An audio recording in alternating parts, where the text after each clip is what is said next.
বন্ধুরা, আলু ডিম সিদ্ধ করে আপনারা অনেকেই খেয়েছেন, কিন্তু এটা একটু অন্যরকম আমি দেখাচ্ছি। প্রথমে মিক্সচার জারে আমি 2টো টমেটো নিয়েছি, একটা গোটা পেঁয়াজ, 4 কোয়া রসুন, এগুলিকে ভালো করে মিক্সচার করে নেব। আমি এখন 8 থেকে 10টা আলু ভালো করে কুকারে সিদ্ধ করে এটাকে মেখে নিয়েছি।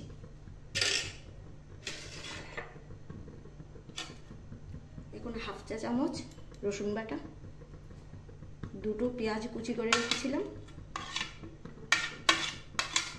3টে কাঁচা লঙ্কা কুচুনো করেছিলাম, 1/2 চামচ আদা বাটা,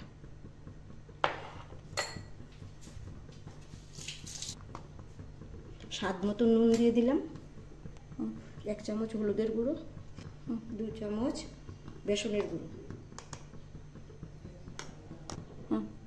এখন আমি 2টো ডিম ভেঙে এটার মধ্যে ঢেলে দেব। আমি আগেই ভেঙে রেখেছি, কারণ যদি ডিমটা খারাপ হয় তাই আমি আলাদা বাটিতে ভেঙে নিয়েছিলাম।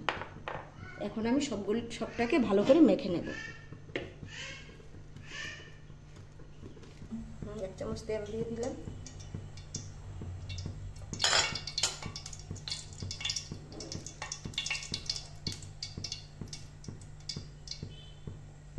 বড়াগুলো আমি আস্তে আস্তে একটা করে বানিয়ে নেব।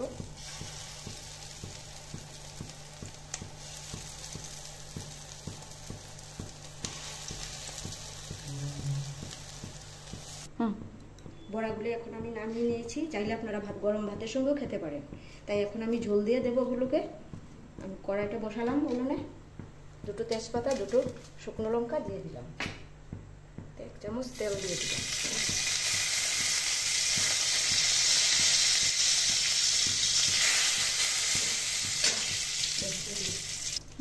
এটাতে আমি 2টো টমেটো, 3টে কাঁচা লঙ্কা, একটা গোটা পেঁয়াজ পেস্ট করে নিয়েছি, আর এখানে আদা বাটা রেখেছি।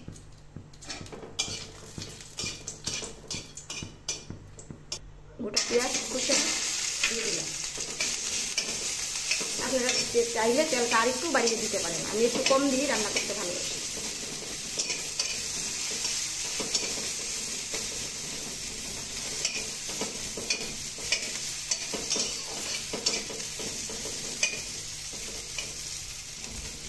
এখন আমি টমেটো পেস্ট করেছিলাম, এটা দিয়ে দিলাম।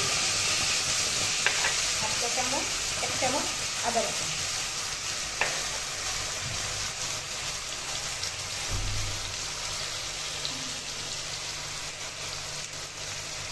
স্বাদ মতো নুন দিয়েছিলাম,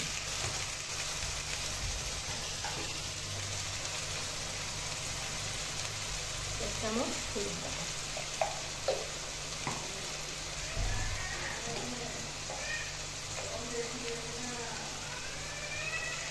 1 চামচ জিরার গুঁড়ো,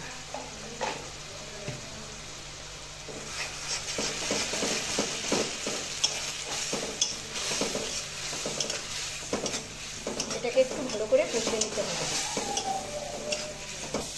এখন আমার কষানো হয়ে গেছে, এখন আমি ঝোল দিয়ে দেব।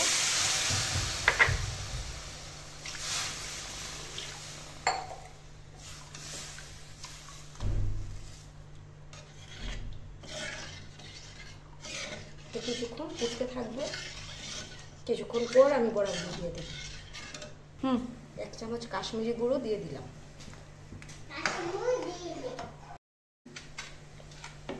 এখন আমি বড়াগুলো ঝোলের মধ্যে দিয়ে দেব।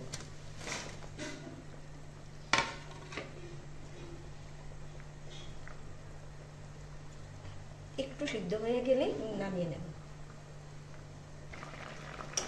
এখন হয়ে গেছে, আমি নামিয়ে নেব। আমি কিছুটা দারুচিনি, এলাচি একটু গরম করে গুঁড়ো করে রেখেছিলাম, 1/2 চামচ এতে দিয়ে দিলাম। এখন হয়ে গেল ডিম আলু বড়া করে রান্না করা ঝোল।